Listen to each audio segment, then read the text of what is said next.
Happy birthday to you. Ready? 3, 2, 1.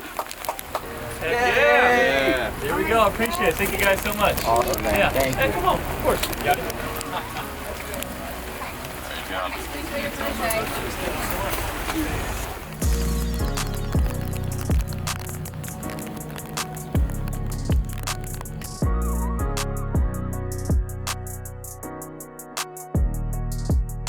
Firm Fast PGA Championship is over. It's a sloppy Saturday coming at you. Yeah, it's a little bit rainy this morning, and we are headed over to the course. Kind of an interesting situation where the guys who are furthest back seem to be playing in the worst weather. So we'll see how it goes as the day goes on, but those big comebacks we were thinking about from the guys that just barely made the cut, I don't know. It's hard enough without pouring rain. So we're headed out. We'll see how tough we're feeling today, how much time we spend watching the guys warm up in the rain, or if we just, you know, curl up like a bunch of softies in the media center. Maybe a mix of both. Got a little waterproof. Did not bring an umbrella. Bad foresight there. James, who's going to be the leader at the end of the round today? I think it's going to be Scotty Scheffler. Kind of a boring pick, I know, but this is kind of what he does, is just run away with golf tournaments that he somehow winds up in the contention with after 2 days of not really making any headlines. So, but there's still plenty of interesting stuff going on in addition to Scotty. We've got Brooks and Bryson together for the first time in a major championship setting since the start of the Brooks and Bryson feud, which is 2 years ago now. We got Rory perhaps trying to make a little bit of a Saturday charge.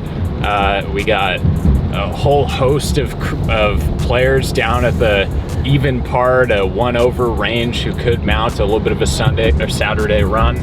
So yeah, I mean, things are trending in an interesting direction. I'm hoping that doesn't totally get rained away. Your head's telling you, Scotty. What's your heart telling you? My heart. Oh man, my heart tells me Bryson, man. I'd like to see a little Bryson run today. I'm also kind of hoping that we see like a little vestige of the old Bryson somewhere along the way.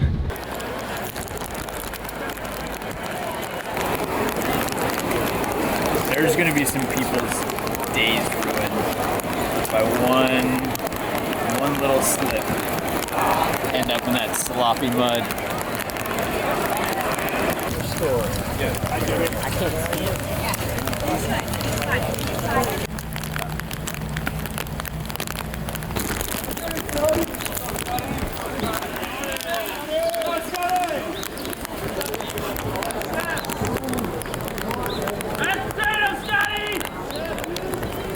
We're looking for Bryson. Rumor on the range is Bryson is looking for rain gloves, excuse me. Which hope he found some, because it's definitely a rain glove day.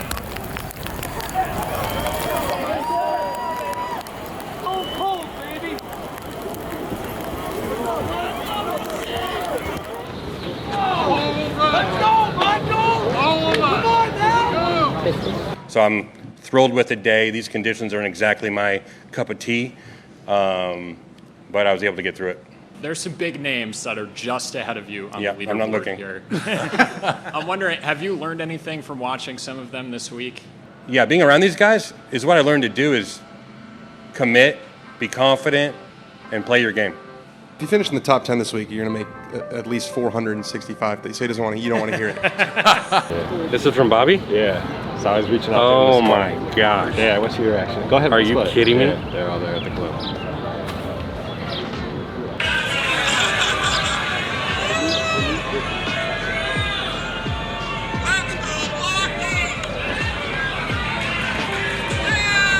I got the best members in the world. Who are those guys? Oh, the same guys that have been there for 19 years. Yeah. They were supporting me. Same crowd, same place, same everything. When I won the 2014 National Club Professional Championship, I mean, it's amazing. I've been there for almost 19 years. These are great friends and people and great members, and the support system there at O'Neill's and at Arroyo is second to none. I'm very lucky to have it, and it makes the hole look bigger when I come to these things, and it's because of them.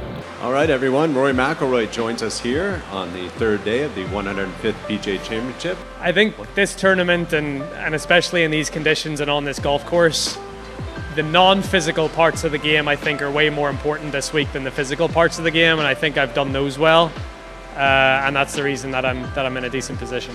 Is there a 65 out there tomorrow? I mean, I need to keep hope, so I have to believe that there is a score like that out there, because that's looking at the board, it's probably a score I'm going to have to shoot something like that to have a chance to win. Yeah, Brooks, I know there's a lot of things that are water under the bridge, but was there anything that made it different playing in a major in one of the last groups with Bryson? No, we're the third to last group in a major championship. I'll be honest with you, I don't pay too much attention to who I'm playing with. I don't talk a lot. I'm more focused on what I got to do. Especially today with the rain, trying to stay dry, there's a lot more other things to have to worry about. How did the pairing go as you referenced it? I shot 4 under, so you tell me. Brooks Koepka, 54-hole leader, and Alpha Brooks is back.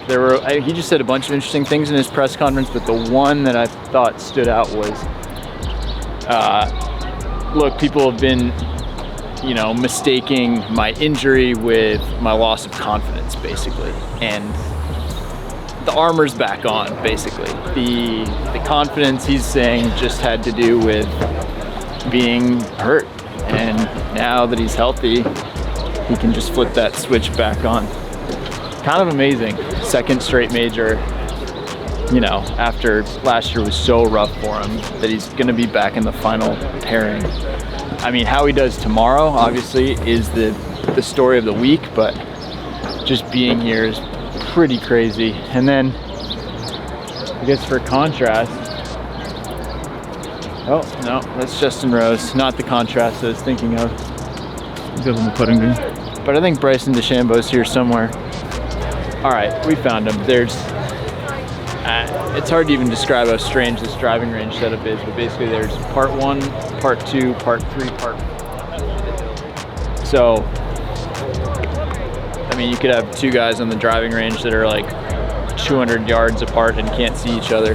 Anyway, Bryson was eager to get out of TV interviews and head down to the range.